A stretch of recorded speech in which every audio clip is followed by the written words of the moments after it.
It is the last Thursday in August. You can almost smell spring from here. I know a lot of people very excited about this. Top of my list of people excited by this is probably Philip Duncan from weatherwatch.co.nz. Kia ora, welcome to the program. Kia ora, thanks for having me. Very exciting. The end of August, spring is in the air, but between us and spring, possibly some storms on the horizon, Phil. Yeah, the best way to define spring, especially the first part of spring, is that it's really about winter slowly fading away and summer slowly coming in. Yeah. And so you get days that feel like that's the end of winter. You might have a week or two where it feels like winter's completely finished. And then out of nowhere, in comes the rain, the snow, the frost again. So we're not out of the woods yet, but yeah, you're going to start to notice some spring-like days, and in particular over the next week, really, because we're going to be seeing a couple of things. We've got a couple of polar blasts on the way. One is tomorrow, Yep. covering the whole South Island, and it sort of gets halfway up the North Island by the end of tomorrow. Saturday briefly warms back up again, and then by Sunday, the next polar change comes in, and that again moves right back up to the North Island, along with some damaging gales, westerly gales. So a lot of that is spring-like as well as winter-like, and so some parts of New Zealand will still feel wintry, but it's if you live at the north of the country or eastern areas of both of the main islands, I think you'll start to feel over the next 7 days that spring is either here or is just around the corner, because these windy westerlies do actually put a spring in our step, and they certainly put a spring in the steps of the lambs. Yep. But there will be some cold southerly winds in the mix, especially tomorrow and Sunday. I mean, yeah, I'm glad you mentioned the lambs here, because, I mean, it's one thing for us grumpy townies that want to know whether or not to pack a brolly when we go to work. I mean, that I know that's a part of your audience, but in terms of the rural community, spring is a make or break season, really, whether there's going to be some more frosts, whether there's going to be a cold southerly just when the lambs are starting to appear.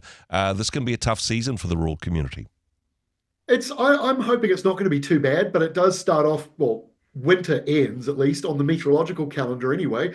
It ends with this blast of weather. And so from a wind chill and that sort of point of view, it's not great. But the good news is a lot of areas in the east and the very top of the country aren't going to be too wet and cold at the same time. So that's Yep. usually the killer for newborn lambs. Not even necessarily just snow, it's about the wet and the cold at the same time.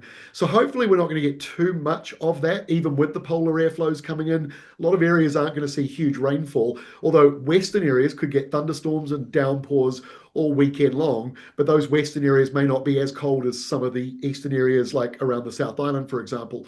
So it's a bit of a mixture out there, but I think overall, we're hopefully starting off not too bad, because even though it's going to be pretty windy, and damaging winds are certainly possible this weekend and the start of next week, but as we go through next week, high pressure comes out of Australia, and that should calm things down at least as we go into next weekend. May not be perfectly settled because it's spring, Yeah. but it should be an improvement on where we're going to be this coming weekend. So it's not all bad news. And you mentioned the frosts. Yep. You know, westerlies are good at removing frosts. Frosts are really problematic in spring for all sorts of things. But if you're in horticulture, you got buds growing on the vines, you're getting Yep. kiwi fruit, you're getting grapes. You don't want frost to hit those buds in September and October. So we've got a few weeks of high stress, and then it's all back to normal again. And then we'll be worried about summer and drought and all those All other those. things that we worry about as we go into the hotter, drier time of the year. Hey, I know you do a lot of work with the rural community, and this is for people who are dependent upon the weather for their livelihood. And I know you've got some specialty apps that people can subscribe to, particularly for the rural community, to get that the latest information, whether or not there's going to be a frost to hit their plants or their orchards overnight. In the middle of the lambing season, people can get up-to-date information. But back to us townies briefly, because it's not just all about the rural community.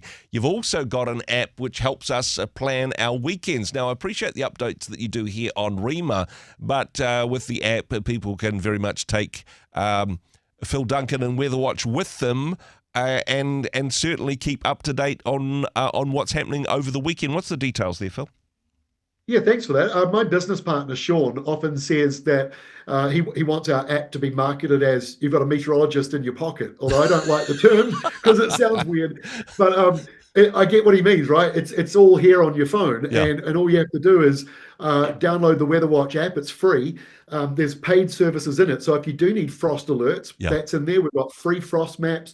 But the whole point of it is, if you are a townie as well, it's there so that you can plan things like laundry, hanging the laundry out. Where's yeah, a good window to do that? Just being able to see the rain radar, but on top of that, the chance of rain coming up. So all those sort of things are in that app. We've got more data in it than NEWA and Met Service combined. hmm And that's not a dig at them, but that's just showing you what we're throwing at it. We yeah. really are putting a lot into it. Hey, appreciate the work that you do, helping people to make informed decisions as we head into the weekend, whether or not their life depends on whether or not it just depends on whether or not they have a good weekend.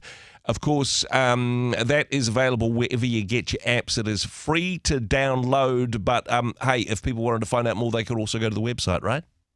100%. You go to weatherwatch.co.nz. Phil, thanks for what you do. Thanks so much for joining us on the program today. My pleasure. Have a great weekend. Hey, thanks very much for joining us in the Rhema studio. Thanks very much for watching the interview.